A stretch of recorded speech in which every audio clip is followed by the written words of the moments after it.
High, চলো আজকে একটা নতুন গাছ নিয়ে এসেছি। তো আমি লোকাল শপে গেছিলাম বেশ কিছু গাছ কিনতে, তখনই আমি এই গাছটা দেখি। তো এই গাছটা দেখে আমার এত পছন্দ হয়েছিল, এত সুন্দর ফুল আর এত সুন্দর স্মেল এই গাছটার।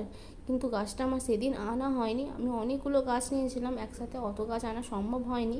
তো সেদিন সারাদিন আমার মাথায় ঘুরছিল যে এই গাছটা আমি কেন নিলাম না, কেন নিলাম না। তো তারপরের দিন সকাল সকাল আমি আমার হাজব্যান্ডকে নিয়ে গিয়ে আবার এই গাছটা নিয়ে এলাম। তো এই গাছটার নাম হচ্ছে বুদ্ধ জুই, আর ইংলিশে এটাকে অ্যারোমেটিক জ্যাসমিন বলে। তো এটা লতানো গাছ, থোকায় থোকায় ফুল ফোটে। এটা গরমে ফুল হয় আর শীতকালে এই গাছটা ডরমেন্ট হয়ে যায়। তো এটা পার্মানেন্ট প্ল্যান্ট, এটা প্রতি বছরই ফুল দেবে। শীতকাল ডরমেন্ট হয়ে যেয়ে আবার গরমকাল নিজে থেকেই বেড়ে ওঠে, আবার ফুল দেবে। তো এটা গাছের যদি পরিচর্যা বলি, তো এই গাছে সকালে 1 থেকে 2 ঘন্টা রোদ এনাফ, আর নিয়মিত জল দরকার, আর 15 দিনে একবার ভার্মি কম্পোস্ট, NPK 19-19-19 আর অ্যাপসন সল্ট দিলে গাছের পাতাগুলো সবুজ থাকবে।